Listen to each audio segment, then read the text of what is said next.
श्री सच्चिदानंद भगवान की जय। श्री नर नारायण भगवान की जय। समस्त श्रोता समाज की जय। प्रिय श्रोतागण, श्रीमद् भगवत गीता का द्वितीय और तृतीय श्लोक का वर्णन करते हैं। आइए श्रवण करें। संजय उवाच दृष्ट्वा तु पांडव अनीकं व्यूढ़ं दुर्योधनः तदा आचार्यम् उपसंगम्य राजा वचनम् अब्रवीत। संजय ने कहा, हे राजन, पांडु पुत्रों द्वारा सेना की व्यूह रचना देखकर राजा दुर्योधन अपने गुरु के पास गया और उसने ये शब्द कहे। धृतराष्ट्र जन्म से अंधा था। दुर्भाग्यवश वह आध्यात्मिक दृष्टि से भी वंचित था। वह यह भी जानता था कि उसी के समान उसके पुत्र भी धर्म के मामले में अंधे हैं और उसे विश्वास था कि वे पांडवों के साथ कभी भी समझौता नहीं कर पाएंगे, क्योंकि पांचों पांडव जन्म से ही पवित्र थे।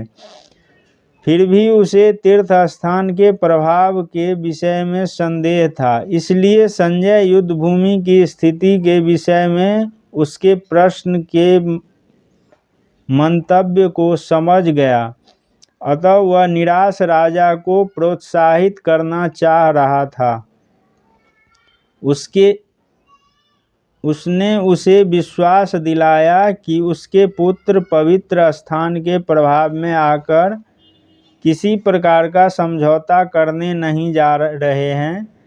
उसने राजा को बताया कि उसका पुत्र दुर्योधन पांडवों की सेना को देखकर तुरंत अपने सेनापति द्रोणाचार्य को वास्तविक स्थिति से अवगत कराने गया।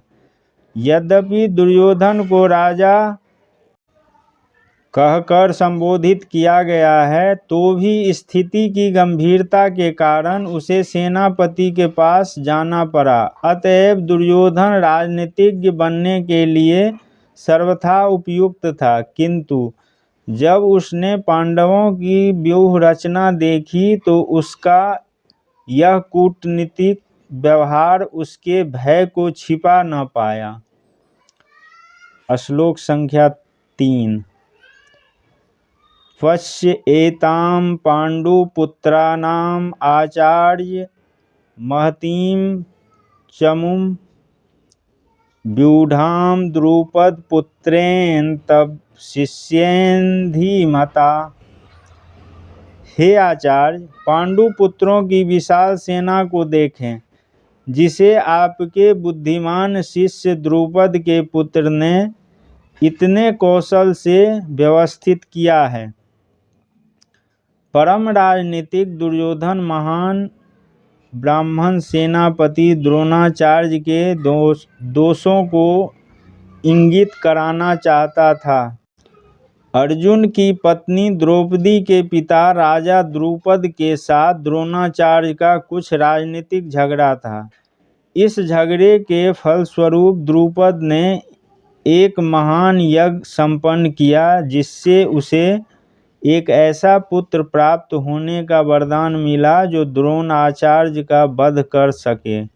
द्रोणाचार्य इसे भली भांति जानता था, किंतु जब द्रुपद का पुत्र धृष्टद्युम्न युद्ध शिक्षा के लिए उसको सौंपा गया, तो द्रोणाचार्य को उसे अपने सारे सैनिक रहस्य प्रदान करने में कोई झिझक नहीं हुई।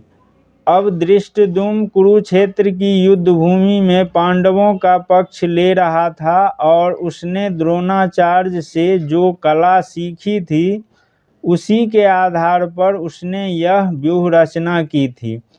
दुर्योधन ने द्रोणाचार्य की इस दुर्बलता की ओर इंगित किया, जिसके वह युद्ध में सजग रहे और समझौता न करे। इसके द्वारा यह द्रोणाचार्य को यह भी बताना चाह रहा था कि कहीं वह अपने प्रिय शिष्य